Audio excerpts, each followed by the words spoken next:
वो परिवार जिनको यूपी सरकार से नोटिस सर्व किया गया था कि बहराइच के महसी इलाके में उनका घर अवैध तरीके से निर्माण किया गया है, लिहाजा 60 फीट उनका घर जो सामने का हिस्सा है वो तोड़ा जाएगा। अब वो लोग खुद से अपना घर तोड़ना शुरू कर दिए हैं। मैं आपको तस्वीरें दिखाऊं तो देखिए, ये जो सामने का पोर्च है इसको यहाँ पर निकाला जा रहा है। उत्तर प्रदेश पुलिस भी यहाँ पर काफ़ी ज़्यादा संख्या में तैनात कर दी गई है। सीनियर अधिकारी जो हैं वो लगातार जो है इस सड़क पर मार्च कर रहे हैं। तो यहाँ पर देखिए, ये खुद ही अपना घर यहाँ पर तोड़ रहे हैं। आप लोग अपना घर खुद ही तोड़ रहे हैं? हाँ, तोड़ रहे हैं। वजह यहाँ बुलडोजर चलने का है। क्या कहा गया है? बुलडोजर कहा कि 23 घर को तोड़ेंगे। घर को तोड़ेंगे? जैसे घर को तोड़ेंगे वही घर से पैसा लेंगे। हाँ, क्या बोल रहे हैं? बोल रहे हैं कि क्या नाम है, नहीं तोड़ोगे अपने आप तो बुलडोजर से तोड़ाकर खुद घर से जो घर तोड़ा जाएगा उससे पैसा लिया जाएगा। उससे पैसा लिया जाएगा। तो यहाँ पर मैं आपको तस्वीरें दिखाऊं तो यहाँ पर देखिए, उत्तर प्रदेश पुलिस के जवानों को भी तैनात कर दिया गया है।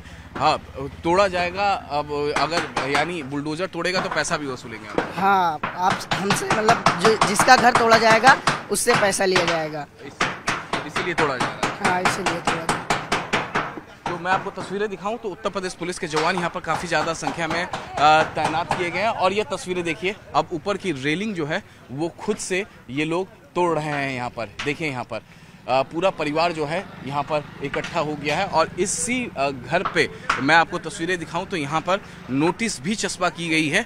नोटिस देखिए, ये है अकरम पुत्र खलील के नाम पर, महाराजगंज एरिया 1710 को। अब मियाद कल की खत्म हो चुकी है, तो ये नोटिस भी यहाँ पर चस्पा किया गया। जरा पीछे की तरफ आइए, क्योंकि घर लगातार तोड़ा जा रहा है। आपको नुकसान ना हो, कैमरे को नुकसान ना हो, हमको नुकसान ना हो, तो इस वजह से जो है यहाँ पर दूरी से देखिए तोड़ा जा रहा है। देखिए किस तरीके से तोड़ा जा रहा है। यहाँ पर देखिए तस्वीरों में, यहाँ पर देखिए तस्वीरों में तोड़ा जा रहा है यहाँ पर।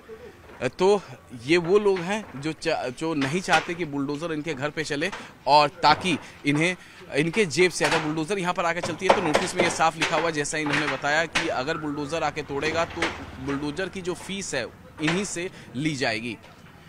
बताया जा रहा है कि जो अब्दुल हमीद है, उनका जो बड़ा बेटा है पिंटू, हालांकि वो नामजद नहीं है लेकिन वो ठगी का काम करता है। नेपाल में उसकी ससुराल है और वहीं से वो पूरा रैकेट चलाता है।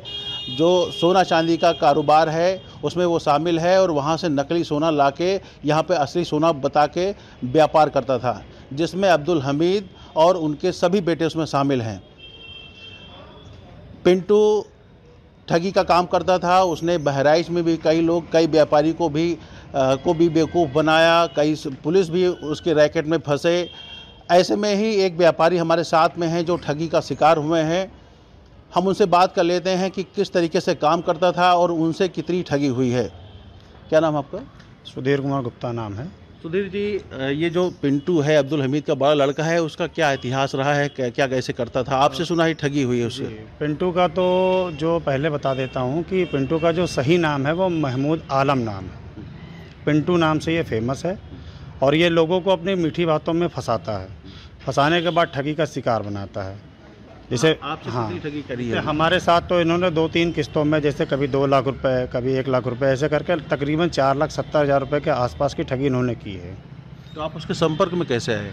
अब चूँकि अब इसका आना जाना था, एक मित्र के जरिए ही मेरी इससे मुलाकात हुई थी। इसका स्टार्टिंग में बिहेवियर काफ़ी अच्छा था, पोलाइटली बात करता था और सेंसिटिव बातें करता था। तो फिर बीच में इसने हमें ये बताया कि हमारे मतलब पिताजी की तबीयत ख़राब है और हमारी वाइफ को डिलीवरी होने वाला है, तो हमारा पैसा बैंक में है जो एफडी के रूप में है। अगर हम तोड़ेंगे तो मेरा नुकसान हो जाएगा, लेकिन अगर आप मुझे दे देंगे तो मैं आपको कुछ दिन के बाद आपको पैसा रिटर्न कर दूंगा। चूँकि इसका व्यवहार अच्छा था इसलिए मैंने इस पर भरोसा करके इसको पेमेंट दे दिया। क्या करता था ये? पैसे लेके क्या करता था? और सुना कि और भी इसके लोगों को ठगी बनाया है, पुलिस भी इसमें शामिल है। तो पैसा क्यों लेता था लोगों से ये? अब जब हम ठगी का शिकार हुए तो हमने इसके बारे में महाराजगंज में इसकी तहकीकात की। तहकीकात से मुझे वहाँ के स्थानीय लोगों से पता चला कि इसका यही पेशा है कि लोगों के साथ ठगी करना और उस पैसे से नेपाल में जाके अय्याशी करता है।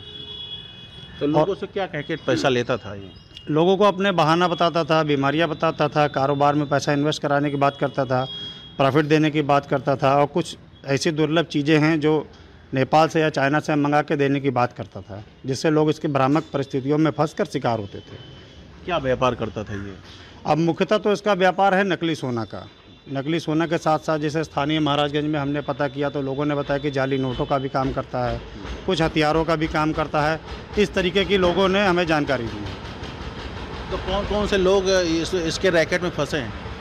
अब इसके रैकेट में तो सर्वप्रथम तो देखिए हम ही फंसे हैं, क्योंकि हमारा व्यापार था, बॉर्डर किनारे तो आता जाता था, तो हमने ज़्यादा ध्यान नहीं दिया। जब हम ठगी का शिकार हुआ तो हमने इन्वेस्टिगेशन स्टार्ट की। इन्वेस्टिगेशन स्टार्ट करने के बाद हमें ये पता चला कि ये लोगों को अपने जाल में फंसाता है और उनसे धन उगाही करता है, जिसमें क्रमशः एक रत्नेश निगम जी हैं जो उत्तर प्रदेश पुलिस में हेड मुहर्रिर के पद पे इस समय हुजूरपुर में तैनात है। उनको भी इसी तरीके से कुछ बातों में, लच्छेदार बातों में फंसा के उनसे भी 5,17,000 रुपये की ठगी कर चुका है, जिसकी सूचना हम लोग कई बार थाना हरदी को दे चुके हैं। ये तकरीबन 2 साल से हम लोग पुलिस के साथ कोऑर्डिनेट करने की कोशिश कर रहे हैं, लेकिन पुलिस के द्वारा कोई मदद नहीं मिल रही है। अभी हाल ही में 15 से 20 दिन पहले हम लोगों ने एडिशनल साहब को एप्लीकेशन दिया था, उसकी जांच हरदी थानाध्यक्ष को मिली थी, लेकिन अभी मौके पे ही जो ये कांड हो गया है उस वजह से मामला थोड़ा स्थगित हो गया है। तो कितने पुलिसकर्मी इसके चंगुल में फंसे, इसके मतलब ठगी का शिकार हुए? इसके जहाँ तक हमने जो लोगों से जिनसे बात की है, जितने हमारे संपर्क में हैं, उसमें इस समय 3 से 4 पुलिस वाले ऐसे हैं जो इसके ठगी के शिकार हुए हैं और वो अपने सैलरी अकाउंट से और कुछ लोन करा के भी पैसा उसको दिया गया है। तो क्या कभी आपने शिकायत नहीं की है? शिकायत मैंने कई बार किया है, IGRS के माध्यम से किया है। IGRS के साथ साथ मैं फिजिकली भी मैंने एप्लीकेशन थाना हरदी में दिया है, लेकिन कोई कार्रवाई नहीं हुई है। खाना पूर्ति करके उसको बंद कर दिया गया है। वो परिवार जिनको यूपी सरकार से नोटिस सर्व किया गया था कि बहराइच के महसी इलाके में उनका घर अवैध तरीके से निर्माण किया गया है, लिहाजा 60 फीट उनका घर जो सामने का हिस्सा है वो तोड़ा जाएगा। अब वो लोग खुद से अपना घर तोड़ना शुरू कर दिए हैं। मैं आपको तस्वीरें दिखाऊं तो देखिए, ये जो सामने का पोर्च है इसको यहाँ पर निकाला जा रहा है। उत्तर प्रदेश पुलिस भी यहाँ पर काफ़ी ज़्यादा संख्या में तैनात कर दी गई है। सीनियर अधिकारी जो हैं वो लगातार जो है इस सड़क पर मार्च कर रहे हैं। तो यहाँ पर देखिए, ये खुद ही अपना घर यहाँ पर तोड़ रहे हैं। आप लोग अपना घर खुद ही तोड़ रहे हैं? हाँ, तोड़ रहे हैं। वजह यहाँ बुलडोजर चलने का है। क्या कहा गया है? बुलडोजर बुलडोजर ने कहा कि 23 घर को तोड़ेंगे। घर को तोड़ेंगे? जैसे घर को तोड़ेंगे वही घर से पैसा लेंगे। हाँ, क्या बोल रहे हैं? बोल रहे हैं कि क्या नाम है, नहीं तोड़ोगे अपने आप तो बुलडोजर से तोड़ाकर खुद घर से जो घर तोड़ा जाएगा उससे पैसा लिया जाएगा। उससे पैसा लिया जाएगा। तो यहाँ पर मैं आपको तस्वीरें दिखाऊं तो यहाँ पर देखिए, उत्तर प्रदेश पुलिस के जवानों को भी तैनात कर दिया गया है। हाँ, तोड़ा जाएगा। अब अगर यानी बुलडोजर तोड़ेगा तो पैसा भी वसूलेंगे। हाँ, आप हमसे मतलब जिसका घर तोड़ा जाएगा उससे पैसा लिया जाएगा।